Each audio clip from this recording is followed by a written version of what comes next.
as the insane amount of lives that were lost, as part of that war.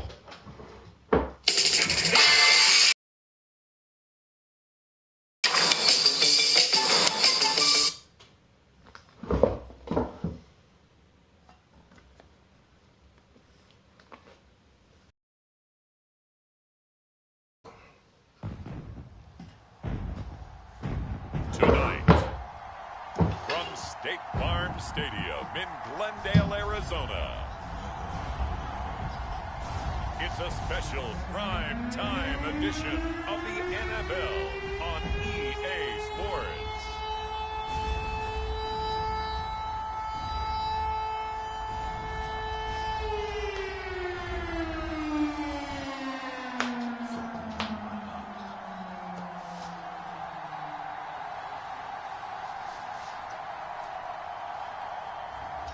We'll see Kyler Murray and the Arizona Cardinals taking on Justin Herbert and the LA Chargers.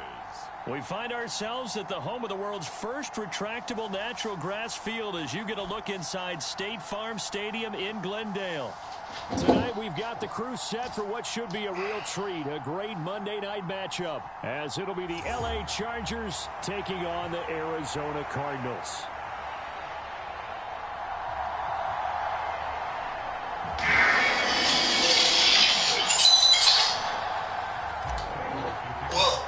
Heard this story, and when you hear these stories over the years, you're not sure if they're true or not. It's just urban legend.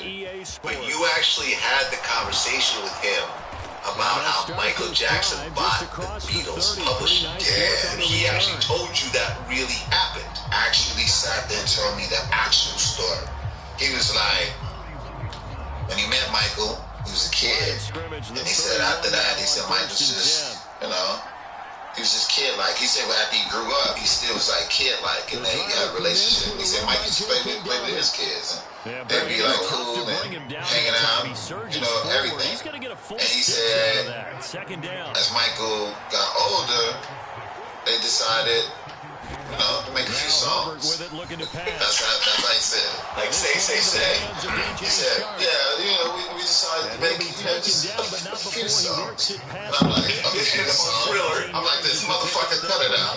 That was one of them times I was a real one. Motherfucker, cut it out. I'm like, y'all had culture shifting goddamn songs. Yeah. He was like this.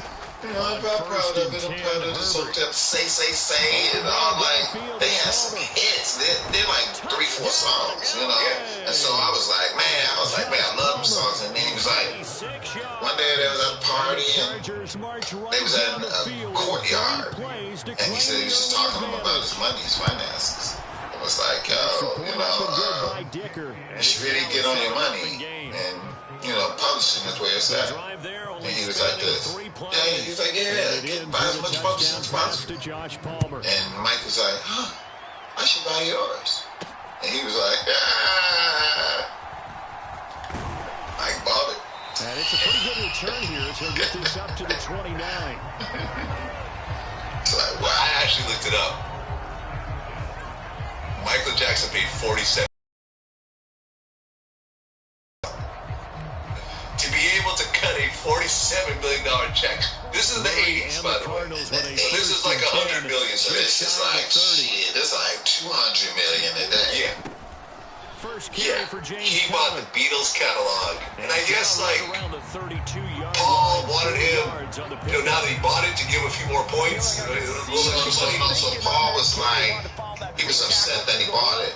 But he just was like, Paul was like, no, now I know, but Paul was like, damn, not ours. Like, we still need to go buy some other motherfuckers. Shit, like, not ours. But then Paul was like, you know what? This might be a good thing, because at least my friend bought it. So then because he said him and John, they signed some, their deals wasn't great. Yeah, and he was like, and that was wild to hear them to say that. Music business is so fucked up, man. But anyway, for him to be like, yeah, we didn't sign a really great deal, so, we thought, he's our friend, he bought it, let's go ask him. And they asked him, and he said, Mike was like, You know, this is business. I wouldn't give it to him, and he was like, all right, fuck you, man. Well, I guess from Mike's point of view, I just spent $47 million. Like, I'm trying to get this $47 million. Yes. Yeah, man. People, this is a powerful motherfucker, man. Look, like, what? The 20-year-olds that are listening to this right now don't understand how big the Beatles were. It's like Taylor Swift on steroids. It's like Taylor Swift on, Yes. If you think Taylor Swift is large, the Beatles was like out of this world. Like, I don't even know really. What can you can compare it to Michael Jackson in the 80s. Yeah, Michael Jackson was out of this world. They were the 70s version of Michael Jackson. But what is compared to the right now Taylor Swift? That's about the largest, Taylor right? Swift, yeah, that's really who you can really think of. Like, Beyonce, Taylor Swift, yeah, no, bigger than Beyonce, bigger than Kanye, bigger than any Travis Scott, The Weeknd. The Beatles was on another page. Yes. Yes. Grab the completion for a really good pickup.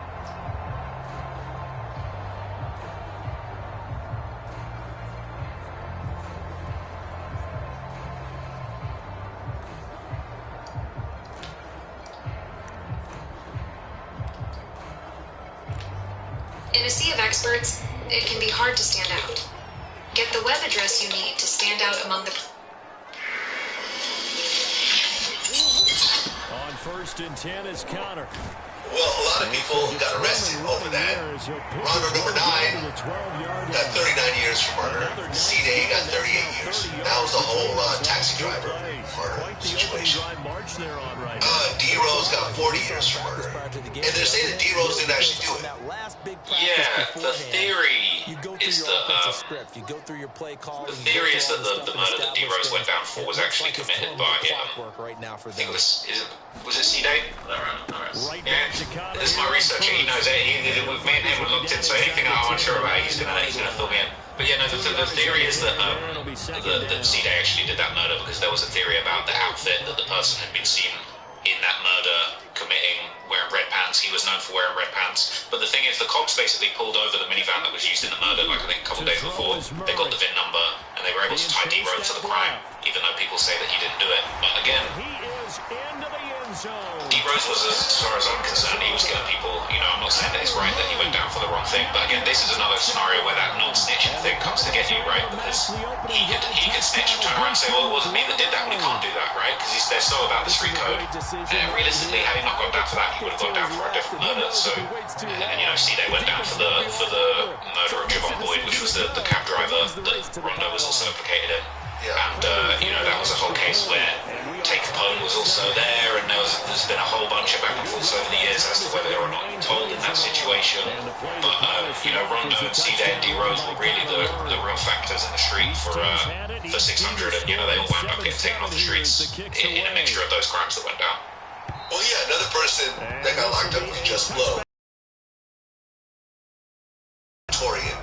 I guess he was involved in a robbery that turned into a fatal shooting. It's crazy. You're the valedictorian, which means that you really have a bright future. And, you know, I went to a top university and I was nowhere near a valedictorian. So if I was that, I mean, you could go to Harvard, you could go to University of Chicago. You know what I'm saying? Like, you could go to top schools. And now he is going to do a life in prison.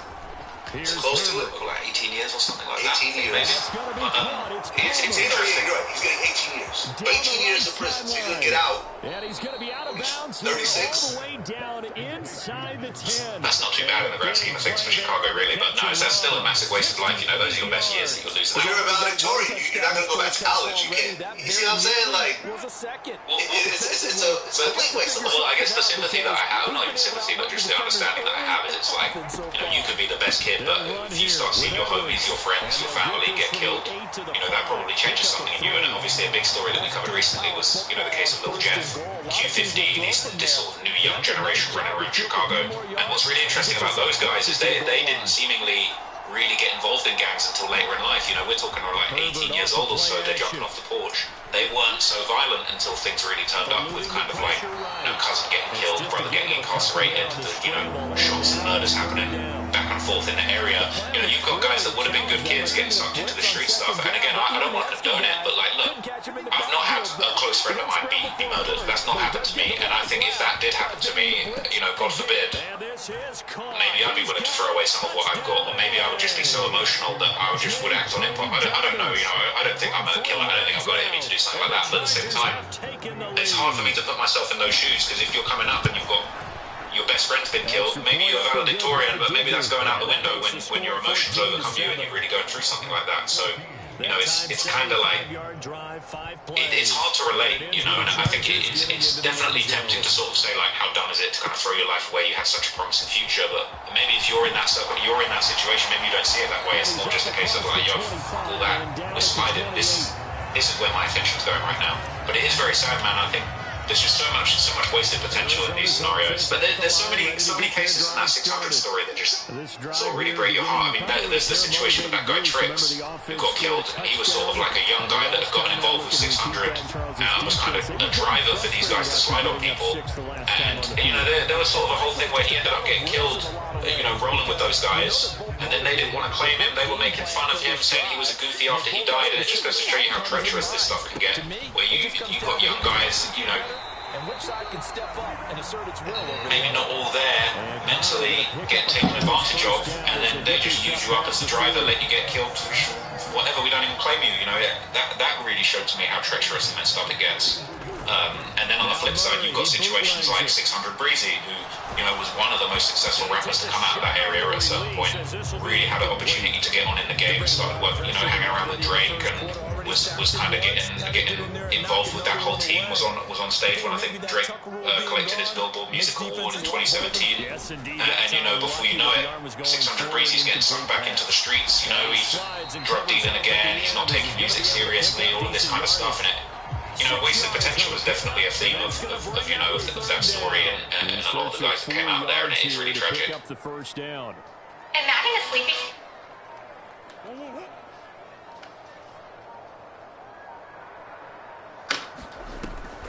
They'll try and run for it with Connor. And they're well past midfield, just a yard or two shy of the 40. 44 yards now on the ground on just 7 carries. And they're making an effort to get the ground game going tonight. So far, it's working. What's interesting, though, I don't know if you heard this, but Lisa Marie Presley, I guess, they put out a memoir of hers after she died. You know about this? And she claims that when she married Michael Jackson, he was still a virgin at 35. Get out. That's what she said. Well, that's what she said in her memoir. She passed away. Right. Do you believe that on any level? Michael Jackson? I don't know, man. Sounds weird. I don't know, man. You know, Michael wasn't the most regular guy either. My thing is Stephanie. Stephanie Mills. Yeah. Stephanie Mills was with Mike before anybody. Smash. I don't know. We gotta ask her. Look, but I'll tell you this much. Stephanie was with Mike. And Mike left Stephanie to become large. You get what I mean? Because they were saying that he can't blow up and be where he want to be. Just think, Stephanie, he got to go get a white woman or somebody large in order to resist. So he met Stephanie Mills while they were doing a Broadway production of The Wiz. Yeah, exactly. So that was way before. Right. He was, what, a teenager at the time? Yeah. And they was dating, but they dated for a while. But and Stephanie, you got to interview Stephanie. We have an interview with her. No, you got to do it again, man. Because Stephanie will tell you that he wrote a what he plans to do and what he has to do in order to be big. He wants to be the biggest thing that this world has ever seen. Here we go. So you're right. I didn't do the interview. My man Sean French does interviews for me sometimes on the channel. Yeah, Stephanie Mills, talking about dating Michael Jackson, and Mike started dating white women as a career move. Looking back, are you surprised that you and Michael did. They have drawn up here a little bit behind the line. 12 yards needed to gain. I'm not surprised back then because he was black then, and his mother wanted him to date black. You know what I'm saying? To be with a black girl, and they really liked us being together.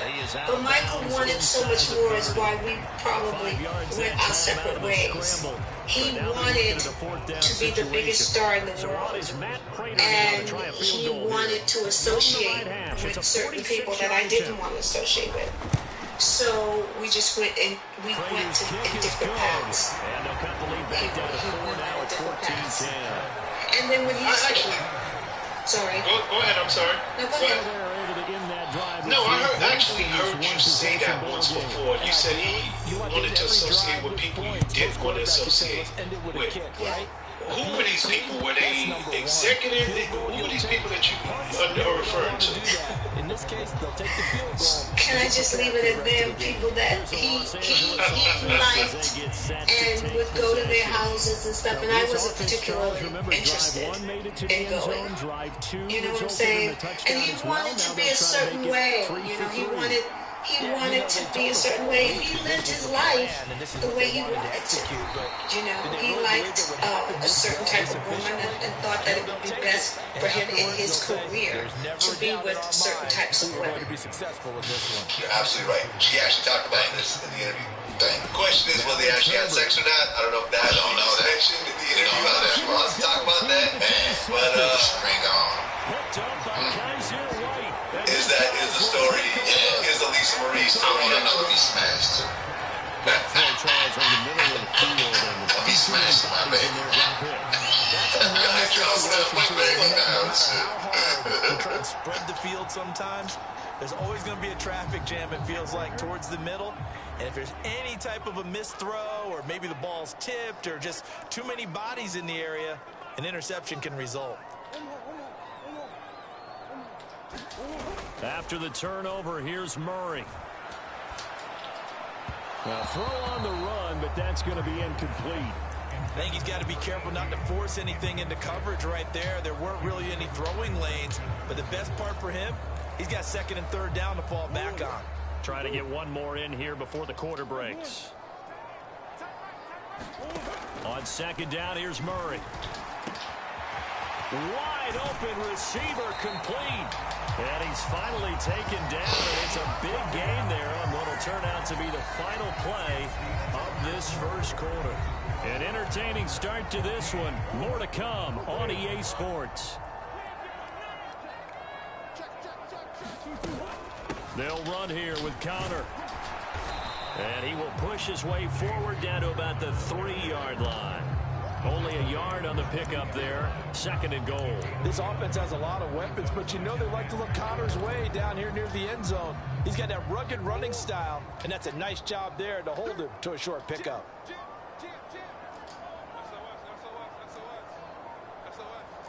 Now Murray sees something. He's going to change it up.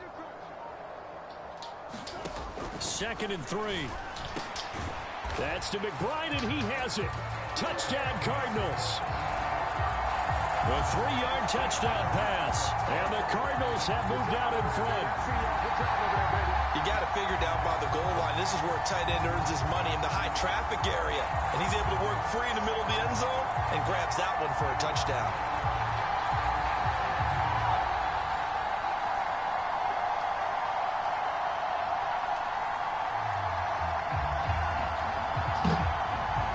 Let's make my abuela's pseudo fricassé. Start out by getting high-quality bone-in chicken, a quarter cup of olive oil, sazon, and adobo to taste. It's good, and they'll take a 17-14 lead. Just a 4-play drive that time. All right, here we go. Today we have legendary WWE wrestler Maven Huffman. Welcome to Vlad TV. Well, thanks for having me. The fact that you started off with legendary, I might offer a little bit of pushback, but I'll take it. Hey, I'll take it. Thank you. I think you're legendary. I'm sure some of my viewers think you're legendary also. Thank you so much. Thanks for having me. Absolutely. Well, it's your first time. I want to start at the very beginning. And we'll see So, if they can bounce back. You were born in Tennessee, but you moved when you were a couple months old to Aurora, Virginia. Yeah, I'm shocked you got that. The bigger town, if you can even call it bigger, was Waynesboro, Virginia. It's about, and everybody down in Charlottesville's on the map. It's about a half an hour from Charlottesville, small, very rural town in Virginia. But yeah, Cremora was the town that I lived in. I mean, I'm talking, my elementary school had 200 students in it, and I was the only one with this skin tone. Well, what nationality are you? Just found out. You just found out. I went 47 years of my life having no clue. It would always depend. If I was down in Florida, people thought I was Cuban. When I'm in New York, people would think I was Dominican. And when I was in Virginia, I was just black. But I never knew my birth father, my biological father. But I did a DNA test recently, and come to find out, my mother was of German descent, and my father was Nigerian. Okay, so you're mixed black and white. But you didn't know that? I just always saw the curly hair. I just assumed it. And you know what? It was something that I never really cared. It just never mattered. Like what was it gonna? It wasn't gonna change anything. It wasn't gonna make my life any better or any worse if I knew. So just never really cared. Back-to-back receptions Well, for him, and it's another when you were 2 years old, your dad left the family. Nah, my dad's never part of the family. Never part of the family. So your parents were never there. Okay. From what I understand, I was the byproduct of an adulterous relationship. Oh, so he had a wife. He had a family. He was doing his thing. I could pass him on the street. I wouldn't know. I've never seen a picture of the man. I don't care to. So you never wanted to like look him up? Never. Fair enough. Down with him.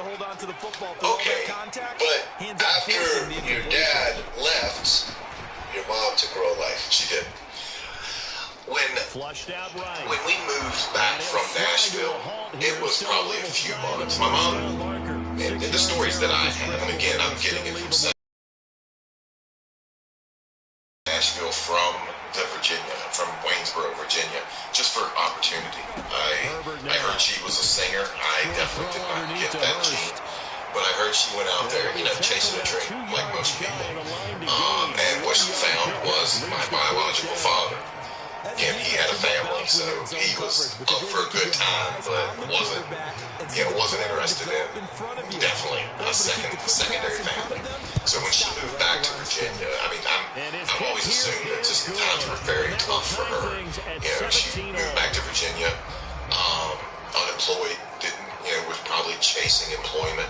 And in the 70s, the mid to late 70s, Virginia's a very different place than it is right now, especially when you have a biracial kid. Right. And I'm sure you'll get into it with my adopted mom, but I remember asking my adopted mom 2 weeks before she passed in '04 what the hardest thing about raising me was. And she would always say the looks I would get in the grocery store.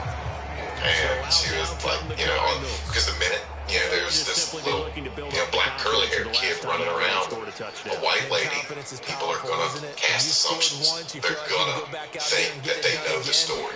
When you got adopted by your aunt and uncle? Yes. So when my mom took her life, she asked her brother I want to say probably a few months before. She took her life the day after Christmas in '78. And a few months prior to that, she asked her brother, her youngest brother, it's weird to say, he's my dad now, but my Uncle Fred and his wife Sherma, if anything ever happens to me, will you take Maven? They said yes.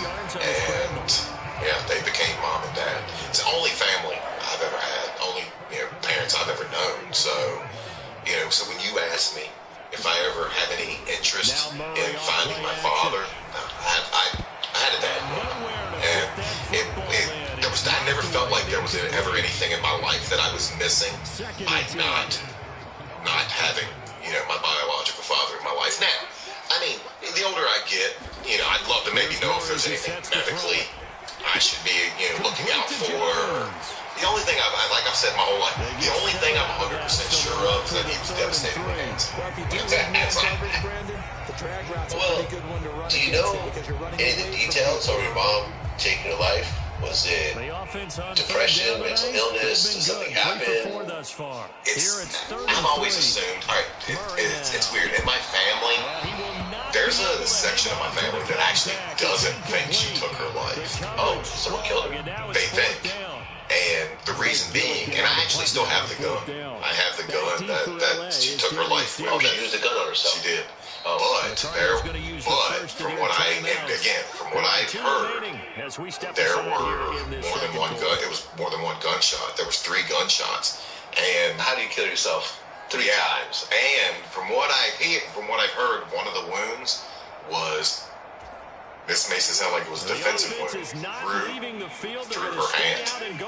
Yeah, it's crazy. But the reason that I've always accepted the suicide is she wrote a note. She wrote a letter to my father. And you asked about depression. Yeah, she was battling major depression prior to it. So,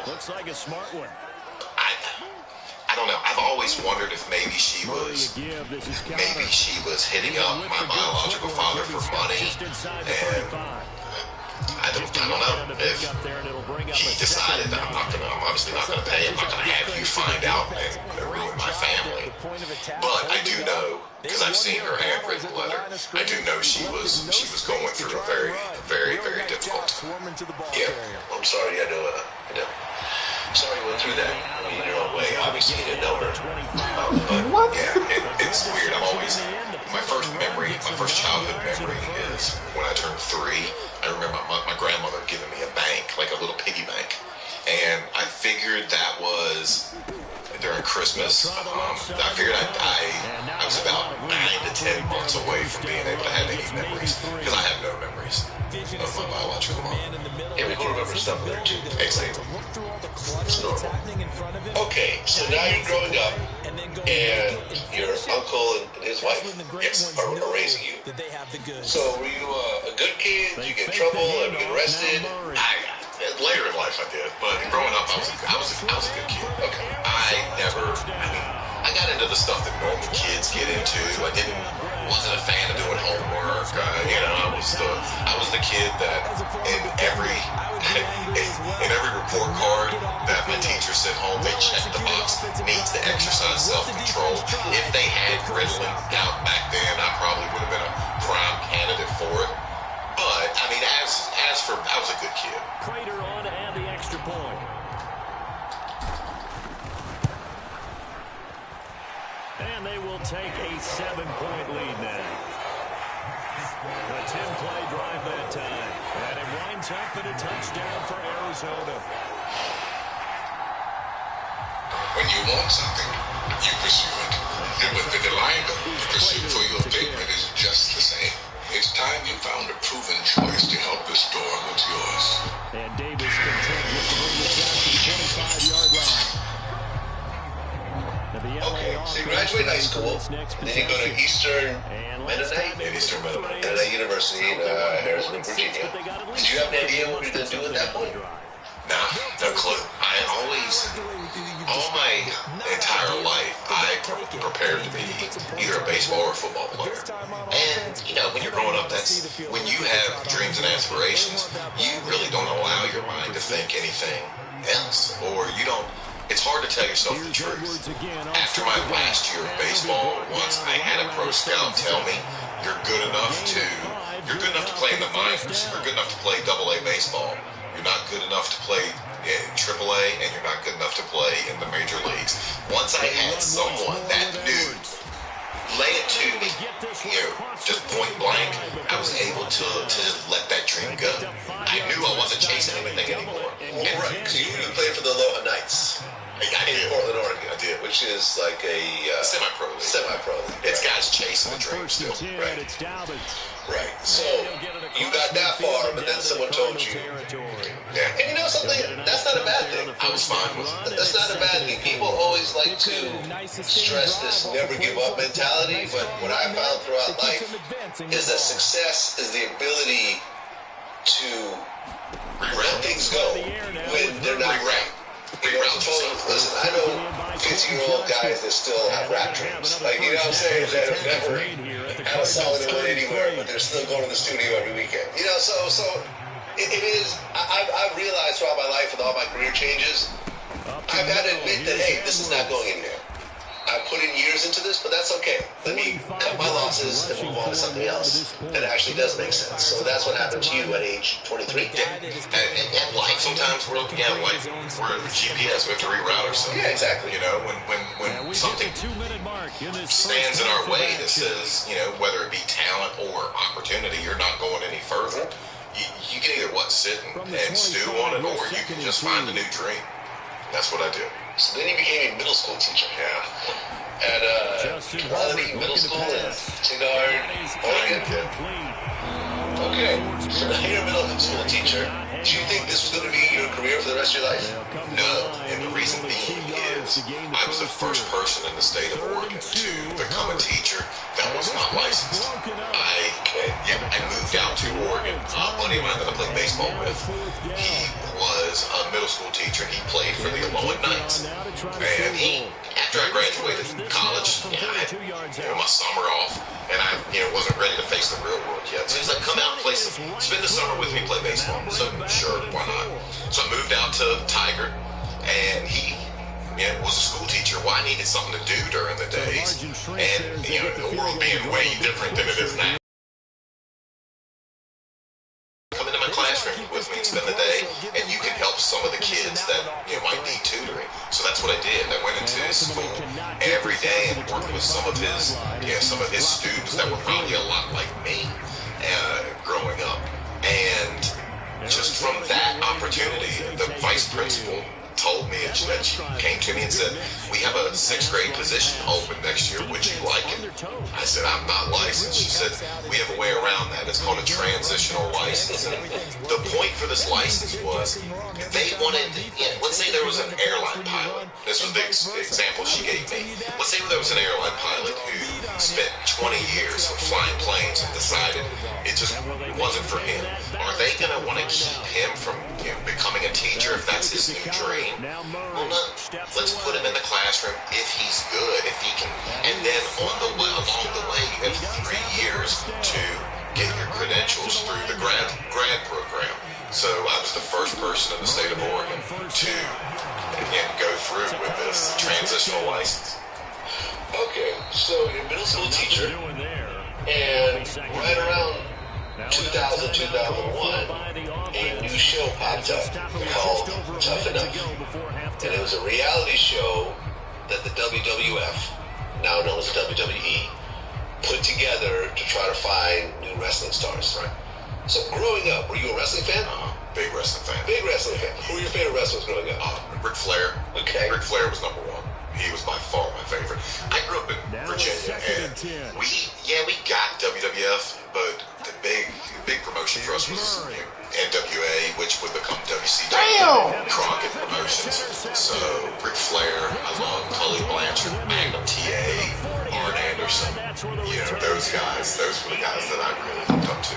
I would watch WWF. I would watch Hulk Hogan. I would watch Andre the Giant. But I was able to go see Ric Flair in person first. Oh, okay. I mean, at that time, did you think that it was not predetermined, or did you know that it was predetermined? There was never a time in my life I thought wrestling was real. Okay. Never. I'm always scared to ask this real question. You know what I mean? Because I remember when I asked Mark Henry, I was like, hey, so, what do you see when people say wrestling's fake? And he was like, I want to punch you in the stomach right now. Like, don't you ever say that to me again. When you were watching it back then, did you wonder if it was real or fake, I guess is how you would say it? The medical staff is going to come out here and take a look. I would beat you up if you was here in person. So first and 10 No, wrestling is not fake. It's predetermined. It's different. To throw, we know what's going to happen. And this will be swung out here for Connor. It's complicated.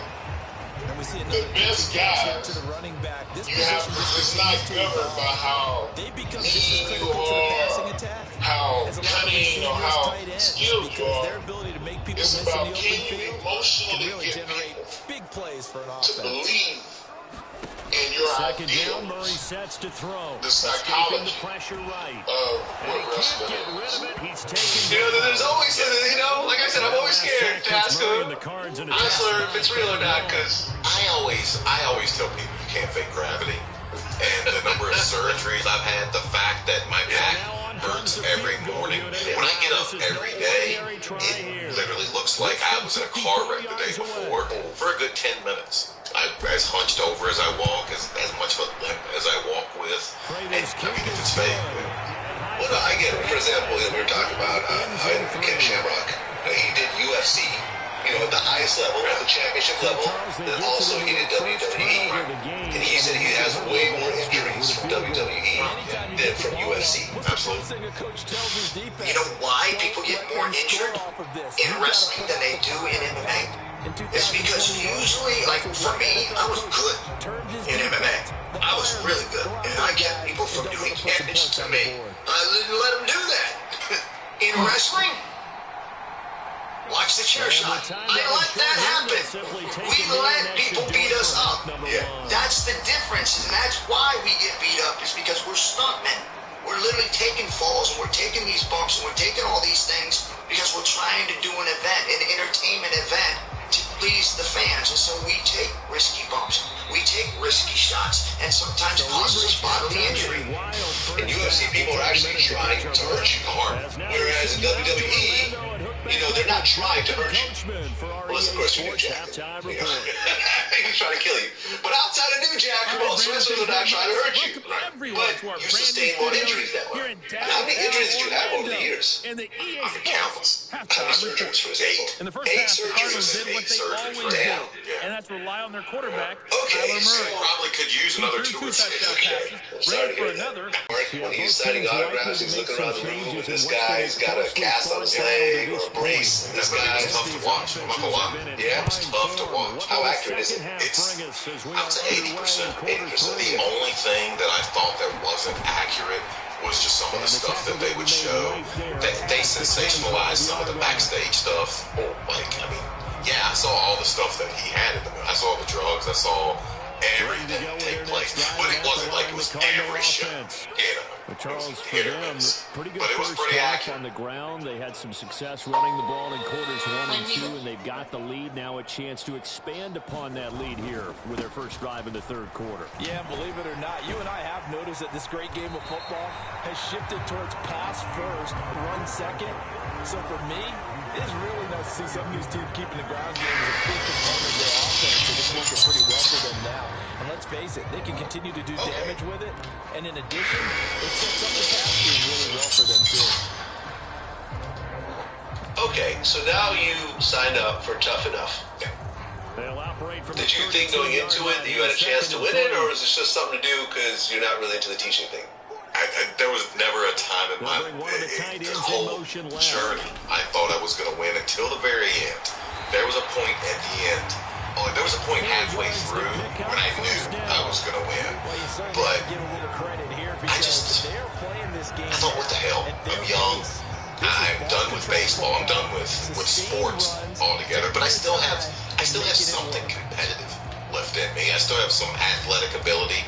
I want to get out, and honestly, with The Rock, doing what he was doing, that's basically how I've been acting in a locker room for years. So once he was having the success he was having, I thought, you know what, I maybe can do this. I mean, obviously, I didn't know at the time I was putting myself up and comparing myself to one of the best entertainers the world's ever seen. But I knew I didn't want to get to the age I'm at now and wonder what if. I feel it. Because as you're doing this show, they're paying $300 a year for a host. So that's not enough to support yourself on any level. It's nothing. Fortunately for me, I had some money stacked away from my teaching days, but not that much money though. As a teacher, I was making my first contract, my first year teaching, I was making $29,000 a year. I coached baseball, high school baseball, and I think that was an extra $1,500 at the end of every month. After I paid for my rent, paid my car note, after I paid my insurance, I had around between $4,000 $400 and $500 left for the month to play with. That's tough. Yeah, I tell you, man, that's tough. But pursuing a dream. Pursuing a dream. I remember in my 20s, I did the same thing when I decided to become a DJ. And you kind of reach this point in your life where you know, if I wait a few more years, it'll be too late to start. Your 20s are a very interesting time. Do everything that you've ever dreamt about in your 20s, because once you hit your 30s, your 40s, start having kids, it'll turn into a what-if situation. I never wanted to go through a what-if. Likewise, exactly. So you actually went forward and you got it. And well, I guess at the time, you're going through the show, your mom had cancer, and you were actually going to leave the show to go take care of her, but then they told you were the winner. That's what I knew. Well, they didn't tell me I was going to be the winner. When we went and started the show, 13 people got in the house, 13 contestants. It was, I think, 8 men and 5 girls. And within 2 weeks, I think 8 people quit. And so once it was a 9-week setup for the show, and around about week 6, my mom got sick. And I then went to the producers. I went to them and I said, I don't want to quit. I quit my job. I sold my car out all in on this. But I also don't want to be here, fake fighting grown men and get a call that says my mom died. And they told me, they gave me a solution. Anyone else, somebody got a hangman and bitched about it, they sent them home. It's not for you. But when I told them this, they said, we have a solution for you. Let's send you home. We'll fly you home. We'll take a camera crew with you. And you can see your mom address the situation and then make your decision. And once they did that, I kind of knew, all right, well, they wouldn't be doing that if they didn't see a future with me. It's funny how everything in wrestling is a storyline. Everything. Like, everything. Just everything. Yep. You know what, though? To this day, that video that I have from being with my mom in the hospital, I cherish it. Because I just don't have video of it. I have no other video other than that. To me, that's what still keeps her alive, is seeing her. And that's like, if I want to hear her voice, I can just, and it's crazy that I'm putting a DVD in that's WWF and MTV. And that's how I keep my mom alive. But I'm grateful that I have her. Now, WWF was involved in this production, of course. Was Vince McMahon showing up to the set or anything else like that, or was he pretty hands-off? He showed up once. He was hands-off until the very end. And then he showed up once, obviously, for camera. Came and he watched, and they made us all do matches or what we could do of a match, with our ability level at that point. And then they had Vince interview all of us, one at a time. And so he was hands-off until the very end, and then he put his stuff right on it. Because they had to be saying, we're about in the first half, we certainly mean business now. Maybe a better time, a further drive to prove it to themselves that they are ready to go. Extra point up and good by Dicker, and the lead is down to a field goal.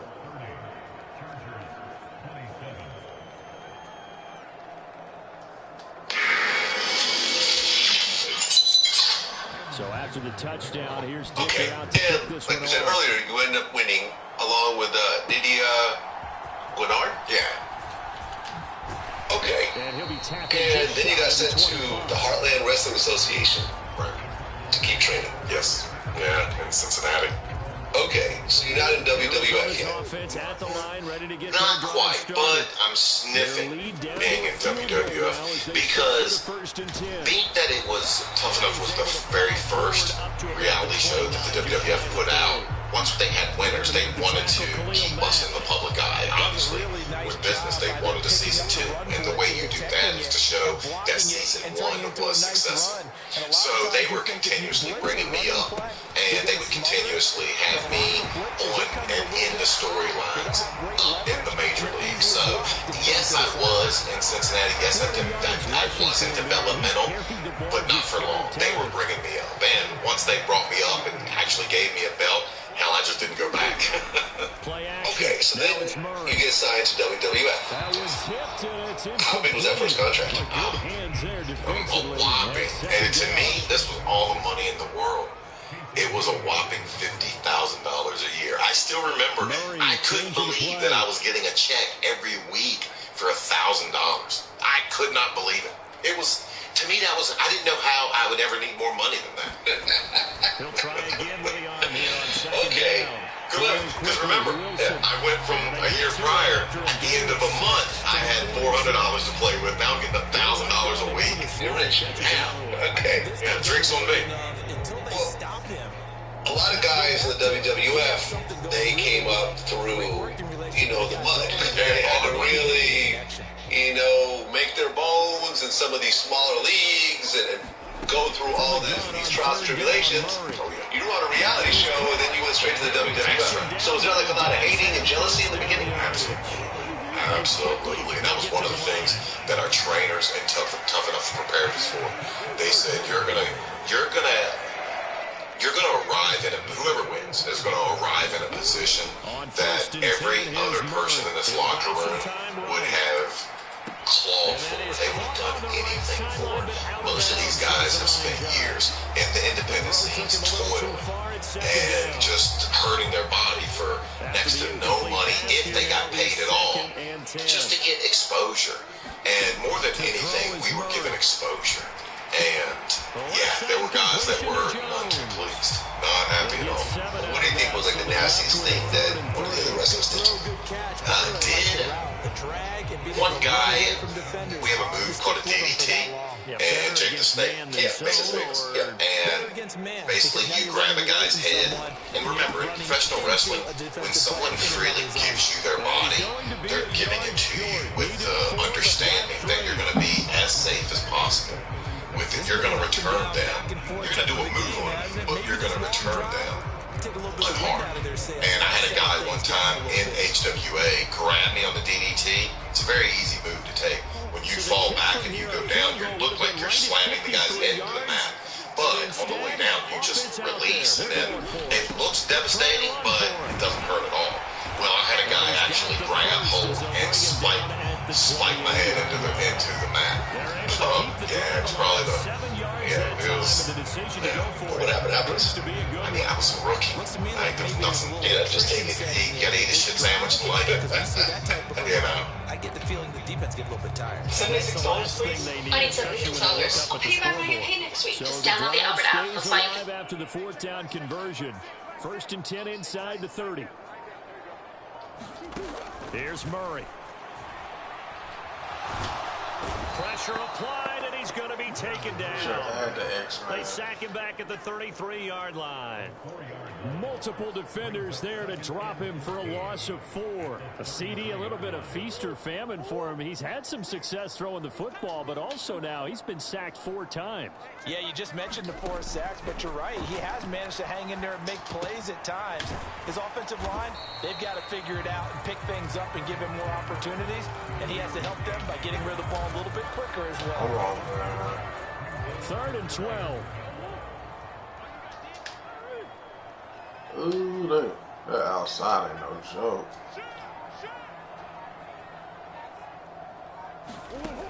Looking to throw. Murray. And down he goes. I knew it, bro. They sack him back right around the 41-yard line. Wow, that's some pass protection. Joey Bosa, his 2nd sack of the night.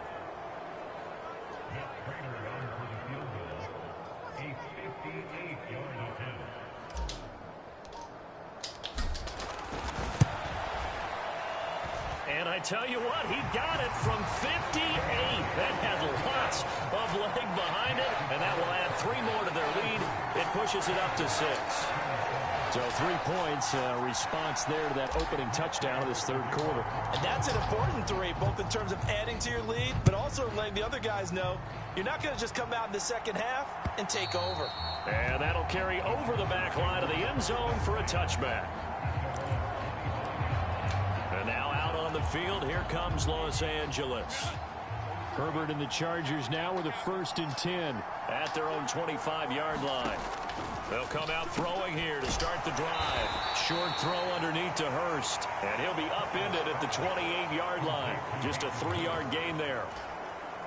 Here's I don't feel for sure this year California dream. As soon as I step on the screen, I'm hearing a huge scream. Here's Herbert. Yeah, he dropped it. Took a pretty good shot as he tried to pull that. Fiending for money and alcohol, life. So 7 yards from the first down here as they come up to the line of scrimmage. Going to throw on 3rd down with Herbert. Oh, and that is incomplete.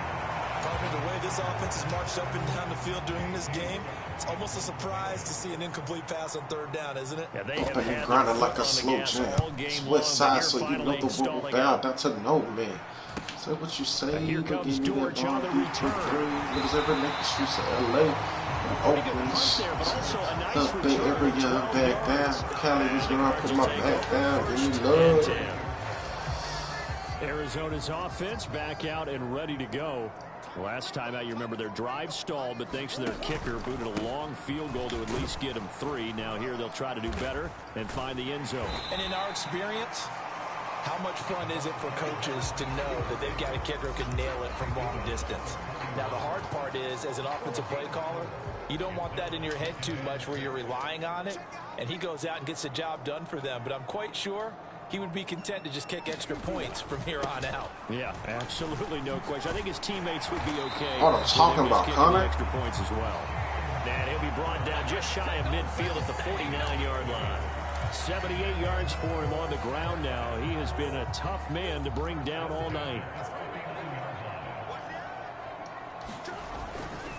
They stay on the ground. Here's Connor again. And this will be stopped at the 44. That one good for 7 yards. Offensive linemen love creating space for their guys carrying the ball. But when that guy also breaks tackles and creates extra yardage, they almost feel like he's one of them, and they really embrace him. They'll bring a receiver in motion left. On 2nd down, it's Benson. And the stop here will come at the 38-yard line. A gain of 5, good enough for the first down. I think we're seeing the effect that runs like that are starting to have on this game.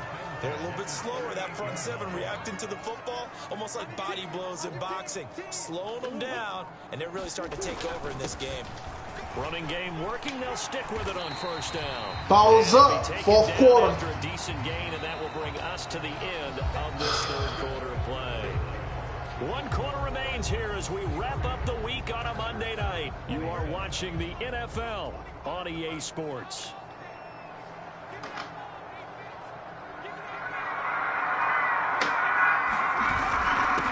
On 2nd down now, it's Benson, and he'll be brought down at the 27-yard line. A gain of 5, good enough for the first down.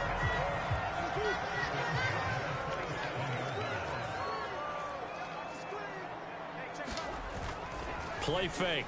Murray. Going to throw right side here. Complete. And they'll work it inside the 15-yard line before it's all said and done. A Cardinal first down on a gain of 13.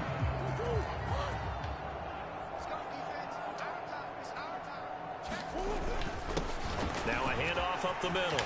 Benson. And he couldn't quite get there. Tackled down at the 1. 13-yard gain yet again, just like last play. As I take a look at the clock, I realize that this drive is eating up a good portion of the 4th quarter already. Got to tell you, partner, when you're trying to salt away a game, this is exactly what it's supposed to look like.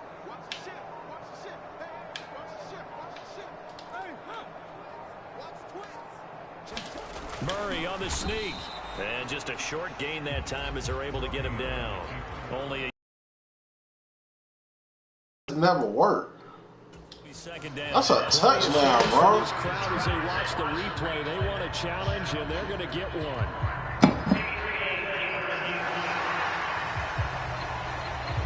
Is this a touchdown? That's the question. CD, what are they looking for here? You just need any part of the football to break the plane. You don't need the whole football. It doesn't need to go over the entire white line. It's just that front part of the white line. And if you draw an imaginary plane going straight up, That's what they need to cross. That's crazy. That's a touchdown, bro. So the decision to challenge does not pan out, and that's also going to cost him a timeout. Extra bulk up front for 2nd and inches. 3 tight ends.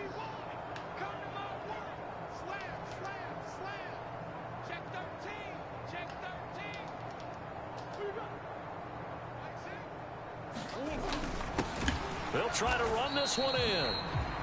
And he is going to be stopped cold behind the line of scrimmage.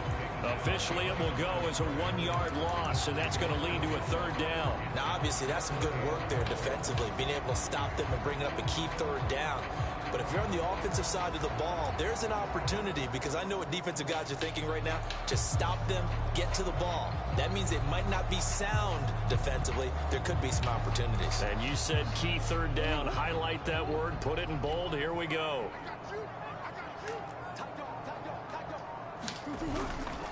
Connor is in. Touchdown, Arizona.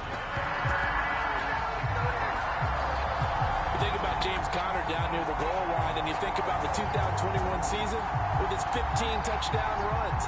He believes he's as good as anybody down close, and he powers his way in here.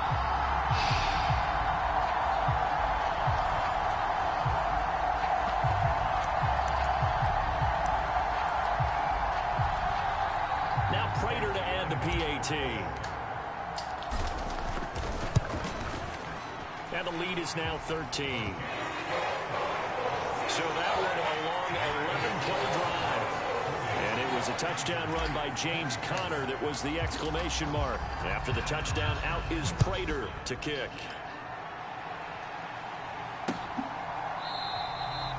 And Davis content just to bring this out to the 25-yard line.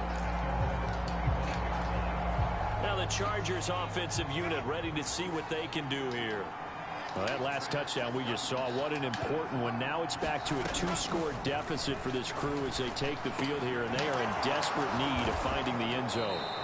And he showcases the spin, a pretty good game before he's taken down. So not quite a first down just yet as they come up on 2nd and less than a yard. They go with Edwards left side. Trying to bounce it outside, but he's only able to get it back to the line of scrimmage. They'll say no gain on the play, so it was looking good, but nothing there, and now it's 3rd down and inches. They'll try and run for the first with Edwards. Oh, he gonna go right back to the same side. That's crazy.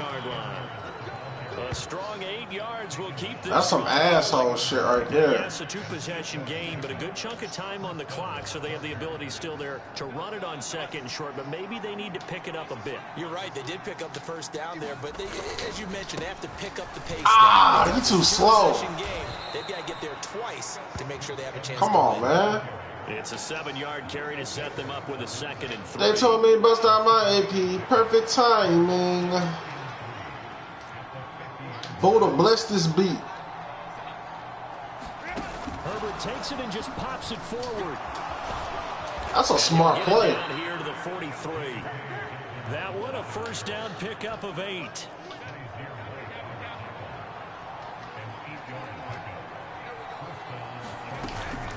They'll run up the gut with Dobbins. And he works his way forward to pick up 4 yards there. 2nd down. And that was a quality play to start a new set of downs. That was simply an offensive line winning the battle up front. They're winning in a big way and giving their guy in the backfield a nice lane to hit.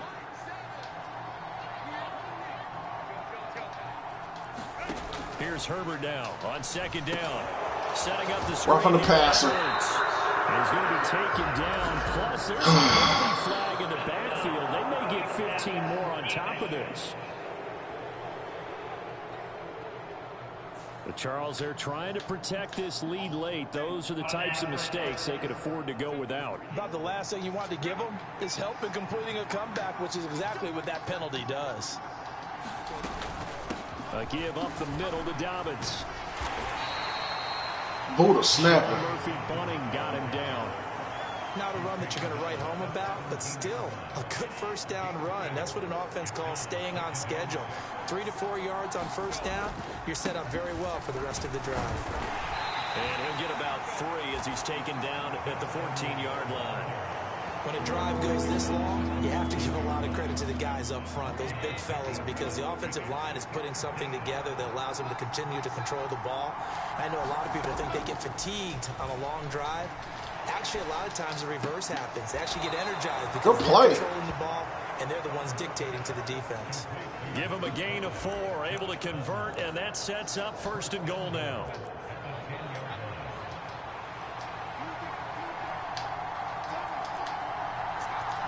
And the slot man goes in motion left. Up the middle, it's Edwards. And he pushes forward from maybe 3 down to the 6-yard line. Just not a whole lot of room to operate there on that carry. No, not at all. They did a really nice job staying in their proper places and not allowing any lanes to open up. The 6-yard line, the line of scrimmage on 2nd and goal. Again, it'll be Edwards. And he goes backwards on this one, losing yardage to the 7.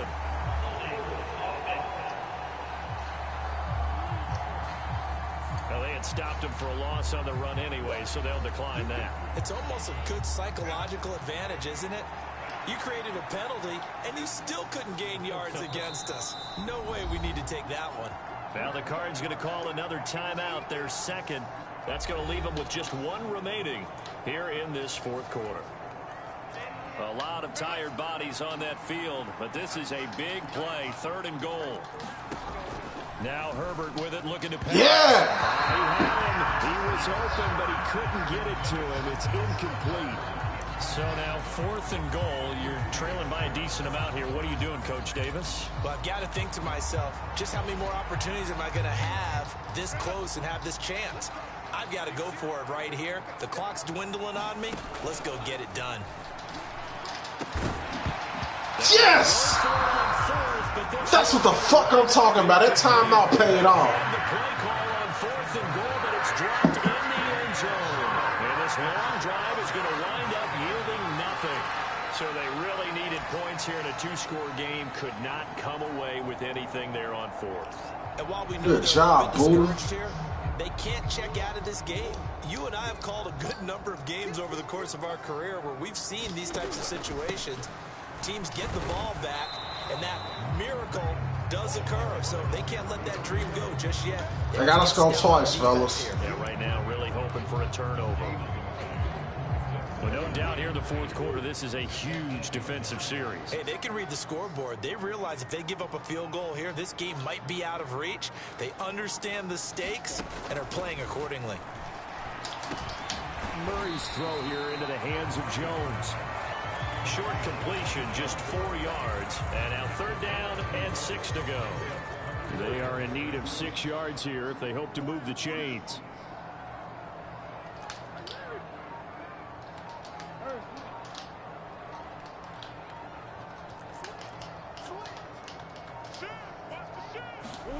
Now Murray. Rolling to his right. And Murray with a smart move there at the end of the play. Picks up the 1st down and then slides to the ground. Opted to run for it. The decision a good one. Picking up the 1st, getting 14 yards on the scramble. Clock running under 4 to play now as they come up on 1st and 10.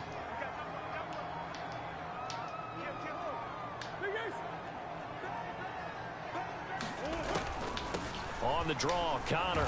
And if there was a lane there, it closed up quickly as he stopped for no gain. 2nd down. And his carries tonight, they're getting up there, so maybe one of those every now and then is understandable. I would agree with that. Understandable every now and then. Sometimes you come back and you fake it to him and go play action. But other times you say, okay, they got him on that one. We'll come back to him in another carry. Meanwhile, Murray's throw complete to McBride. And down he goes, but he takes it up to the 40. He had the touchdown earlier. This one's going to get him a 1st down. Coming up on the final 2.5 minutes. And boy, has it been fun to watch this offense operate. Quite the display, and now they look to polish it off.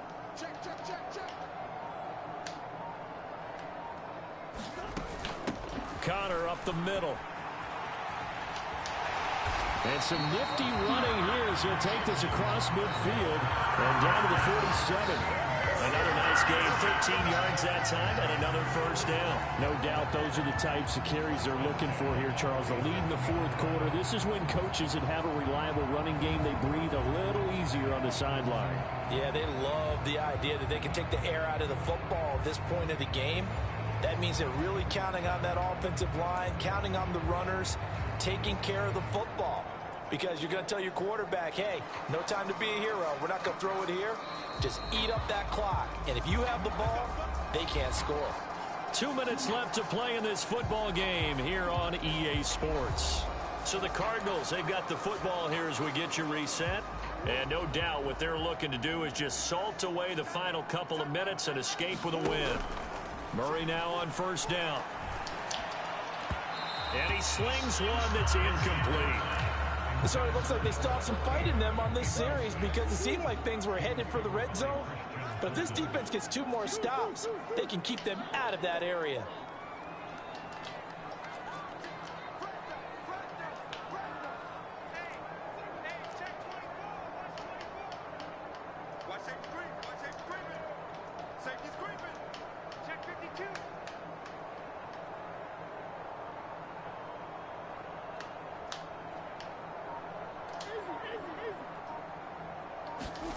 Murray's going to look to throw this thing. Chargers able to get the pressure. The fuck, man? And now with 1:52 to go, we get another pause in the action. A timeout here defensively.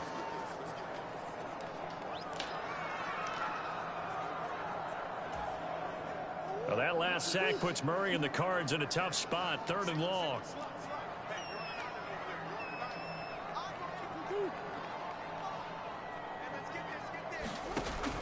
They'll look to throw here.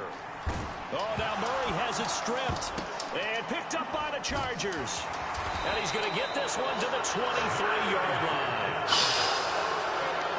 Well, that's one of those mistakes. That's a fumble that when they get to the sidelines, I know you're mad, Coach, but look, we still got this locked down. But that's not necessarily true, is it? Well, their hopes are slim, but you just hate to give them any hope. You could have sealed it right there. Yeah, could have finished them off and taken away all hope, as we like to say.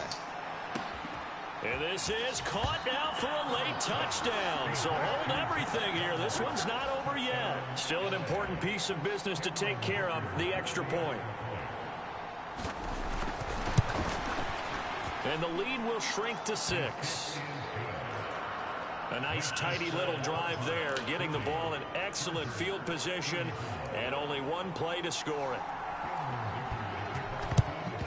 And the Cardinals' hands team able to secure.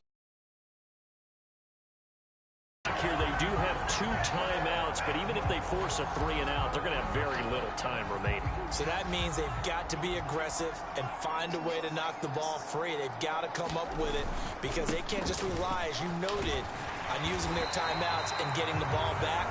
They might not have any time to mount an attack, even if they do play it that way. Get the football. That's their mantra.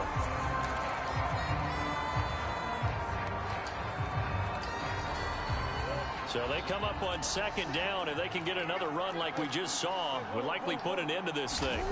Back to throw it. Murray. Flushed out right. Looking downfield, and that's caught right side. He's got his man. Chargers going to use their 3rd and final timeout, as they'll get it with just under 90 seconds remaining. It's 1st and goal and a late touchdown at this stage. Could officially salt this one away. Back to throw. Murray. And this is caught. And that could seal it. It's a touchdown. And the touchdown all set up by the big play 1 snap before, but they finish it off here with a shorter completion, this time for the score. I like how they stuck with what got them there, right? The big pass play. Got the momentum going, right? That's you create it with a play like that, and you come right back with another pass play to finalize things off. Connor going to try and run it, and maybe a measure of revenge there. He's had his way in this one, but this time they get him behind the line. So the defense gets the stop. I know it's situation to situation, but who has more pressure there, offense or defense, when they go for 2? I truly believe it's the defense has more pressure because the offense has an entire playbook wide open from the 2-yard line. You can run it, you can throw it. So defensively, I think most teams are going to be aggressive and force the issue and try and bring pressure. This is 1st and 10. Herbert to throw. Pass complete. Hurst. And this will leave him a yard short. Nice pickup of 9 yards on 1st down. They'll come up now on 2nd down. Pass complete to Edwards. And he'll get up to the 43-yard line. 1st down now, but the clock continues to move. Now Herbert. Oh, that one complete to his receiver, Palmer. And he'll be corralled out across midfield down to the 45. Clock rolling here, about to hit 30 seconds. Meanwhile, Herbert's throw here on target to Hurst. And he's going to be out. Wow, that's crazy. At the 15. Well, this game has certainly had no shortage of offense. Both teams have been revved up from the start. And here's yet another big play. Boy, both defenses have just got to be dragging out there because they've been run ragged throughout. Herbert going to throw.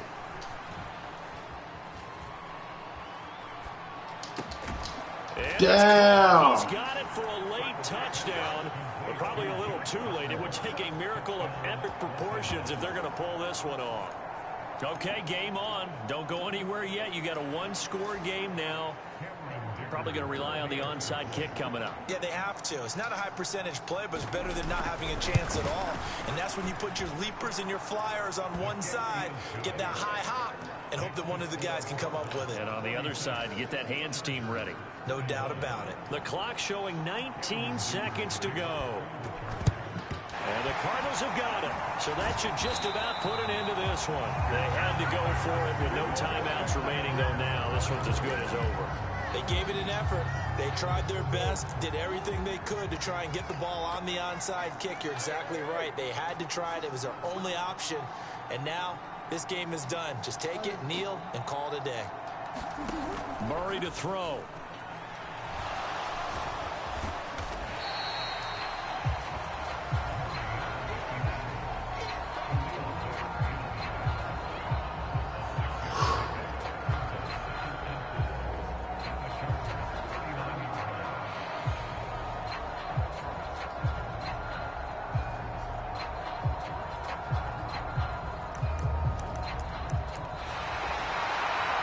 Charles, normally when you see a group score this many points, it's a complete blowout. But instead, they needed every single one of those in this close, high-scoring affair.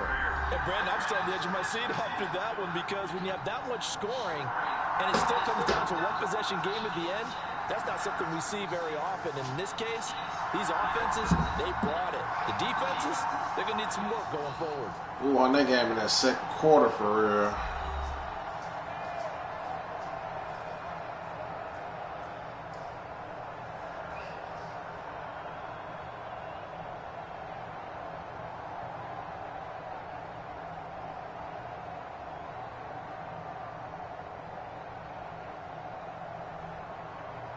So that'll do it for us. For Charles Davis and all our crew, I'm Brandon Gaudin. You've been watching the NFL on EA Sports. It's a win for the Cardinals as we say so long from Glendale.